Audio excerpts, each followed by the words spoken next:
first one is lust, not the kind you're thinking of. This is the burning desire for something. In the NBA, that something is power, and the player who defines that chase for power, that's Kevin Durant. KD is one of the greatest to ever play, a pure scorer, a legend in the making.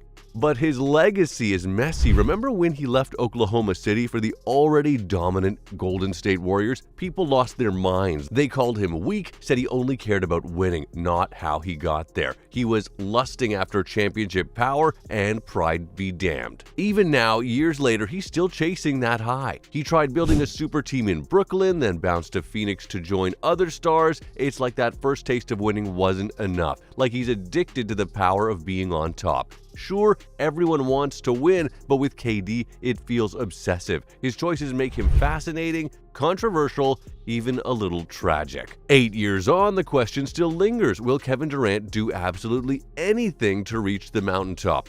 Is his incredible talent tarnished by this never-ending chase for power? That's the thing about lust. It's a dangerous game. It can build empires, or it can leave you with nothing. The next deadly sin is gluttony, that insatiable hunger, that need for more, even when it becomes wasteful. In the NBA, there's no better example than Zion Williamson. This guy came out of college a force of nature, the most hyped prospect in years. Watching him at Duke was pure magic, the kind of talent that makes your jaw drop. But his pro career started off a nightmare. Injuries piled up. He missed games constantly, even sat out that whole 2022 season. Worse yet, while Zion was struggling to recover, he gained weight, a lot of weight. The criticism rained down, from Shaq and Kenny on TV, from those viral YouTube clips. Zion admitted it crushed him. The surgery was already a battle, and then the whole world mocked his body. It messed with his head, made that comeback even harder. But then something in Zion shifted. He dug deep, got focused, he fought back, got in shape, and last season reminded everyone what he could do. All-star caliber again, unstoppable scoring, the Pelicans soaring until another injury knocked him down. This season, he's battled back once more, proving he's still got that superstar potential. The thing with Zion, it's not just about food or fitness. He's got this hunger for greatness, but it gets twisted up with doubt. It's like he craves success, but then gets overwhelmed by it. Greed. It's that feeling you always need more, even when you have enough. It's a never-ending chase, and the NBA's poster child for greed is James Harden. This guy, he's been a scoring machine, no question, but for years, controversy has followed him. His play style, his trade tantrums, his massive contracts.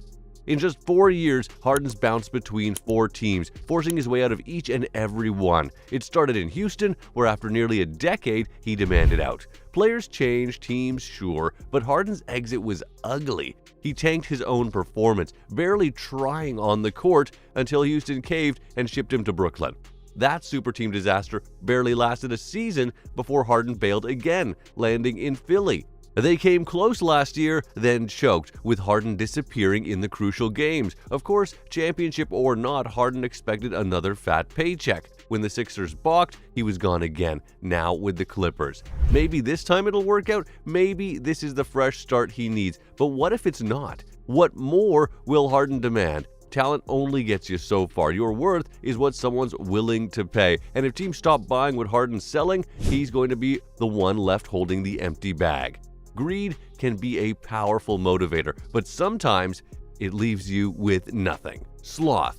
It's not just laziness, it's that emptiness where passion should be, a lack of drive. And in the NBA, no one embodies that more tragically right now than Ben Simmons. Remember how good this guy was?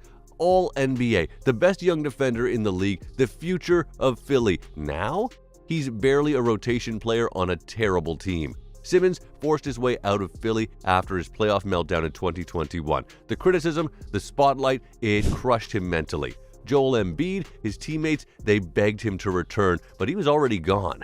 We hoped a fresh start was what he needed, but in Brooklyn, he's been a shadow. The skills are rusted, the confidence shattered. At just 27, it feels like his best days might be behind him, the victim of his own demons. People have trashed Simmons for years, his refusal to shoot, the work ethic rumors. They say he loves the fame but hates the grind, a guy who's good at basketball but never loved it. Once he got that huge contract, it was like something inside him switched off. Sloth isn't always about being lazy. Sometimes it's about losing your way, forgetting why you started down this path in the first place. Wrath. It's that pure, explosive rage that makes you see red. And in the NBA, no one does rage like Draymond Green. Love him or hate him, the dude is a walking powder keg. He's racked up more fouls, more ejections, more brawls than you can count. Draymond doesn't just play basketball, he starts wars. Some call it hustle, some call it straight up dirty. But either way, Draymond thrives on chaos. It's his fuel, his weapon, that ego, that unchecked temper. He uses it to get in his opponent's heads,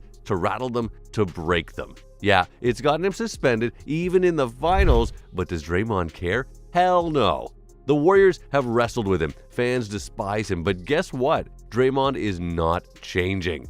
Wrath isn't just an emotion for him, it's a strategy. It's ugly, it's risky, but it's also damn effective. And as long as it keeps winning him rings, Draymond's gonna keep unleashing that fury. Envy. It's that bitter feeling when someone else has what you want. It makes you tear others down, rejoice in their failures, and slowly poisons your soul. And no one in the NBA embodies this poison like Kyrie Irving. This is a player with undeniable brilliance, but also a history of burning bridges, especially with past teammates like LeBron James. Since leaving Cleveland, Kyrie's words have been laced with envy. Jabs about LeBron not being clutch, implying he finally has a reliable teammate in Durant. These aren't just shots, they're fueled by resentment. LeBron, confused and hurt, said he still considers Kyrie a brother, but Kyrie doesn't see brotherhood, he sees the spotlight he craves. That envy is a shapeshifter twisting his ambition. He left LeBron to lead his own team in Boston, pledged his future, then burned that bridge too. The Brooklyn super team was another grasp at glory that crumbled.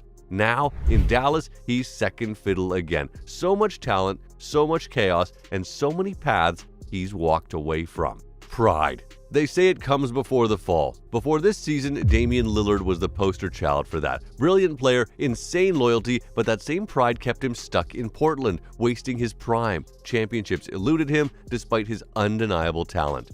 But now, we have a new contender for the Pride crown, Kyle Kuzma. Dude fancies himself a superstar, but let's be real, his biggest talent might be talking a big game. Remember that tweet about not wanting to be the Pistons? That aged like milk. Since then, the Pistons have been surging while Kuzma's Wizards are sinking. Talk about karma. Now Kuzma's the one leading the team nobody wants to be. That's the thing about pride. It blinds you, makes you think you're untouchable. That trash talk is a substitute for actually winning games. Maybe this is the reality check Kuzma needs, or maybe his ego's too big to listen. Either way, it's a hilarious lesson for the rest of the league. Don't count your chickens before they hatch, and definitely don't piss off the Pistons.